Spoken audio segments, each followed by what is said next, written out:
Hello everyone, I am on the riverbeds of the river Palar. The morning weather is slightly chill, but it is very pleasant.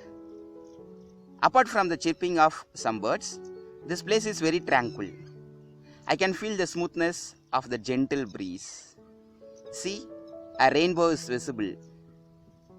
See, behind me there is a rainbow, isn't it? This scenery is very appealing. Want to enjoy nature in a better way? Then let's travel with Robert Frost. He will take us to the place where he once stopped on a snowy evening. Then what are we waiting for? Come, let's get ready to travel with Robert Frost.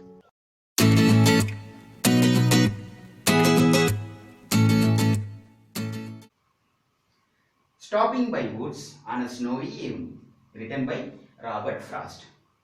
First of all, we should know who Robert Frost was. Robert Frost was an American poet who was fond of nature. Most of his poems portray nature at its best. Some of his famous poems are Road Not Taken, Mending Wall, and our poem Stopping by Woods on a Snowy Evening. Come, let's get started. Look at the title, Stopping by the Woods on a Snowy Evening. The very title itself tells us that this poem falls under the genre of nature. How? Look at these three words. Woods, snowy, and evening. Woods. Woods is a physical feature of nature. Here woods means we can call it as open forest.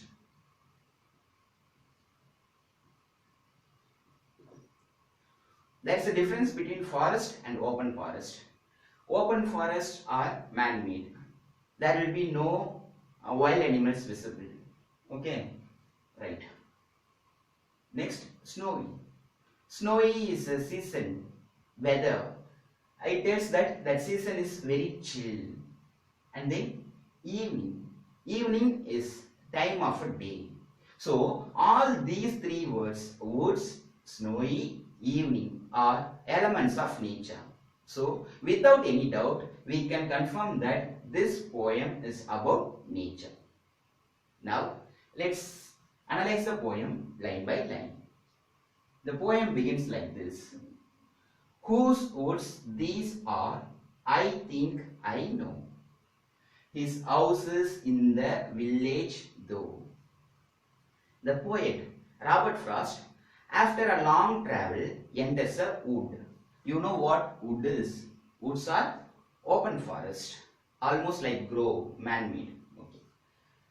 He tells that he knows the owner of that wood, but he was not that much familiar with that person. But he knows the owner. Whose woods these are, I think I know. And he also adds that his house is in the village though. Where does the owner of the wood live? He lives in the nearby village. Okay, right. He will not see me stopping here to watch his woods fill up with snow. The poet says that the owner of the woods will not see two things. What are they? First, the poet Robert Frost has stopped in his wood. He will not see Robert Frost stopping there. And second one, to watch his woods fill up with snow. His woods, forests are filling up with snow. There is snow everywhere. On the leaves, branches, trees, ground, everywhere there is snow filling up. So he will not see Robert Frost and the snow filling up his woods. Okay, is it clear? Here, see, there are some pronouns. Here we got I. The pronoun I here represents the poet Robert Frost, because he is the one who describes the incident. Whose woods these are, I think. Who thinks? The poet thinks. Okay. And his house. Whose house? The owner of the woods.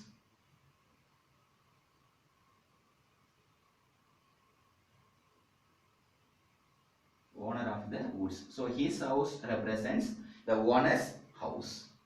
And then me, the pronoun me also represents the poet. This pronoun he, this pronoun belongs to the owner of the woods. He will not see. Who will not see? The owner of the woods will not see me. Whom does me indicates here? Robert Frost. To watch his woods fill up with snow. Okay. Now let's move on to the second stanza. My little horse must think it queer. Queer means strange, indifferent, strange. My little horse must think it queer, strange. What makes his little horse think strange?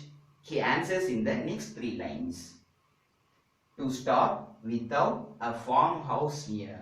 The poet tells that his little horse thinks it strange because his owner, why my owner has stopped in such a place where there is no farmhouse nearby. See, in earlier days, people who runs errands used to travel on horseback or any animal cart. They used to stop nearby the farmhouse so that both the owner and the animal could take some rest. So here there is no farmhouse nearby. So it makes the horse think strange. And second thing, between the woods and frozen lake. The location they have selected to stop. See, they are standing between the woods and frozen lake. On one side there is wood which is filling up with snow everywhere. There is snow everywhere. Okay. On the other side there is a lake. And there is no water in that lake. There is no water available to drink. Why? The lake has frozen up. Because the weather is very chill, cold. So the location they have selected to stop is also strange. And third thing, the darkest evening of the year. It was the darkest evening. There was everything is dark all around. They cannot see anything. Nothing is visible. So, not only the horse, anyone in that situation, in that place will think it's strange. Why we have stopped here? Okay. All these 3 things makes the horse think strange. What are the 3 things? To stop without a farmhouse near. Second one, the location they have selected between the woods and frozen lake. And that time, it's the darkest evening, all dark all around. Okay. So all these 3 things makes the horse think it strange. Is it clear? Okay. Now let's move on to the third stanza. He gives his harness bells a shake. Harness. Harness is a strap that is attached to the body of the animal with the cart. Okay. Here the pronoun he indicates the horse. Who gives the harness bell a shake? The horse. He gives his harness bells a shake. See, this is the way that animals used to communicate with the owner. By shaking its head, the bell makes the sound, so it will communicate with the owner. He gives his harness bells a shake. Why? To ask if there is some mistake. Is there any issue? See, the horse thinks it's strange and he wants to communicate with his owner and shakes his harness bell to ask, is there any problem? Is there any issue? Because they have stopped in a strange place. They have to travel long distance. They have to travel long distance. Say, why are we standing here? So, to ask, the horse gives his harness bell a shake. Okay. The only other sounds the sweep of easy wind and downy flake. Apart from that artificial sound. What is that artificial sound? The sound made by the horse. By shaking his harness bell, he created a sound. That is artificial. Apart from that sound, we can hear 2 other sounds. What are they? The sweep of easy wind and downy flake. Easy wind. the breeze that blows is very soft, very smooth. Okay, that sound is very gentle, right? Easy wind. And downy flakes. Downy flakes are nothing but they are fluffy snowballs.